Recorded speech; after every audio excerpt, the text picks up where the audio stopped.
What's up, guys? I'm Nick Cutinero, and today we're going to be talking about one of my favorite investments to build massive wealth: rental properties. Today, I'll be sharing some key items that you need to understand before taking the leap and investing in your first rental property. Everything that I'll be sharing with you today is from my own experience building a real estate portfolio worth over $1.4 million in the past 2.5 years. Let's get started.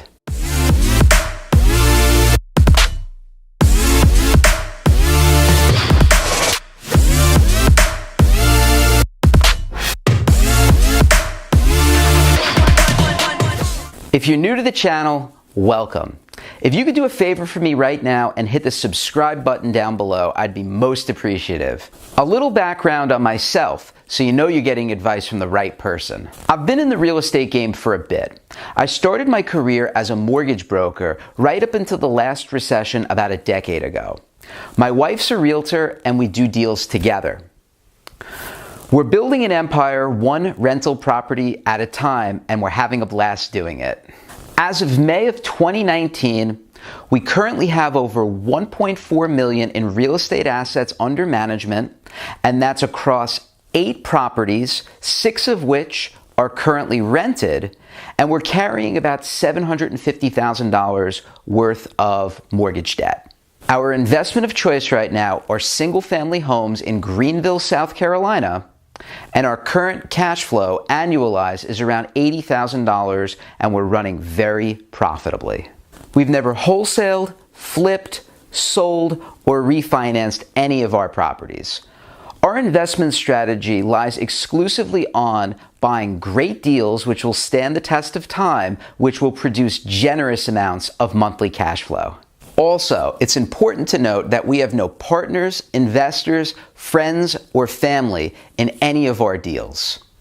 We trade our own money, and if you're just getting started, looking to buy your first rental property, you should probably do the same.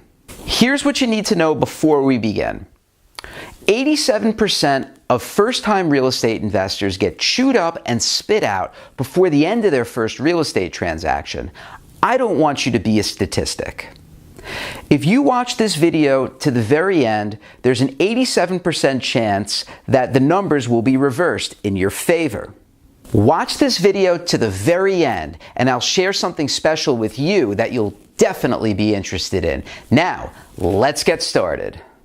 Number 1, and most important, you're providing shelter for your tenants, and you're responsible for their safety and well-being. This is a mindset, belief, and attitude which nobody on YouTube touches on.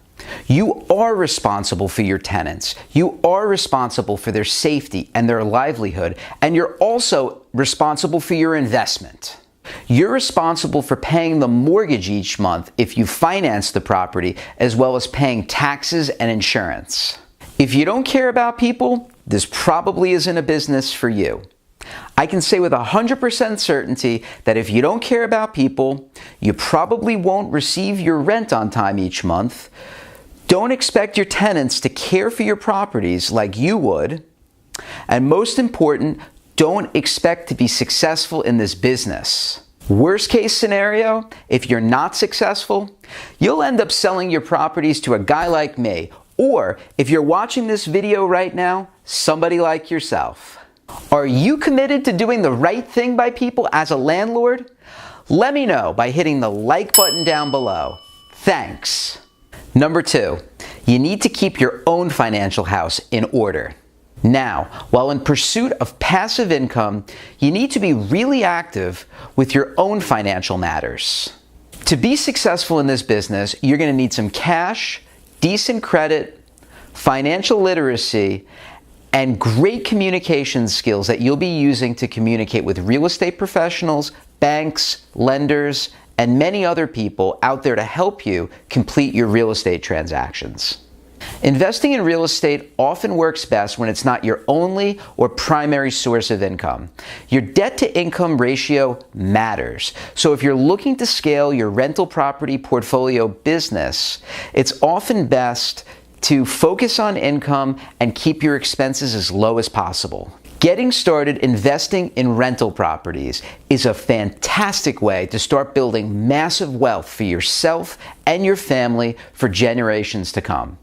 To ensure that that becomes a reality for you, you need to be financially responsible and take control of your own financial matters first. If you're looking for those types of results like I am, you need to focus on a few things.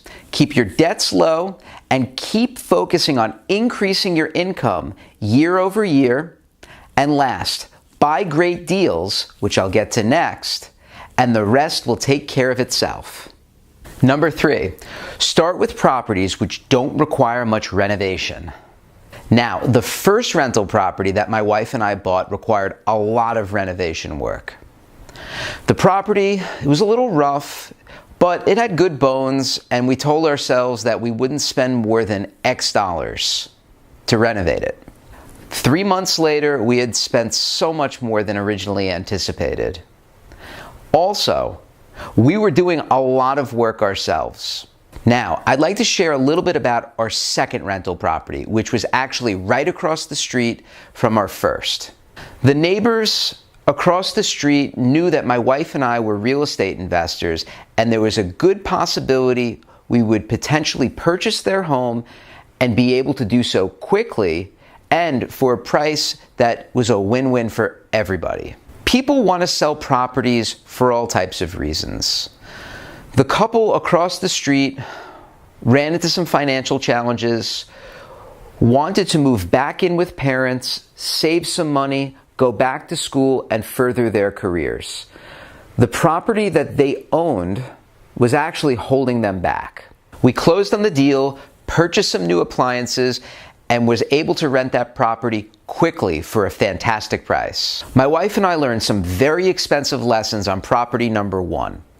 We were about 3 months past where we wanted to be in terms of having it rent ready and about $30,000 over budget. Success in real estate comes down to a 4-letter word: M-A-T-H, math. You need to know your numbers. You need to calculate the purchase price, renovations, or any upgrades such as appliances, property taxes, insurance, and what you could potentially rent the place for. If the numbers don't add up, nothing wrong with punting on the deal. Now, you may be thinking to yourself right now, but Nick, do you regret doing your first deal? No, I don't. And the reason why is because my wife and I found some amazing contractors that got the job done for us, and we're now using across any other property that we pick up. Number 4, don't be cheap. Use a property management company. So I'm saving the best for last right now. This one tip kept me in the real estate game. The first property that we picked up was a challenge, as I mentioned before. We were over budget. It took much longer to finish than we anticipated, and now my wife and I were faced with the challenge. How do we rent this place? My wife's a realtor, and we thought it would be easy showing this beautiful property, which was fully renovated, to prospective tenants. It wasn't. The prospective tenants that we showed this amazing property to weren't qualified, wasted our time, and ultimately the situation went nowhere with this amazing property sitting. Worst of all, we had doubled down and purchased the property across the street, which also needed to be rented.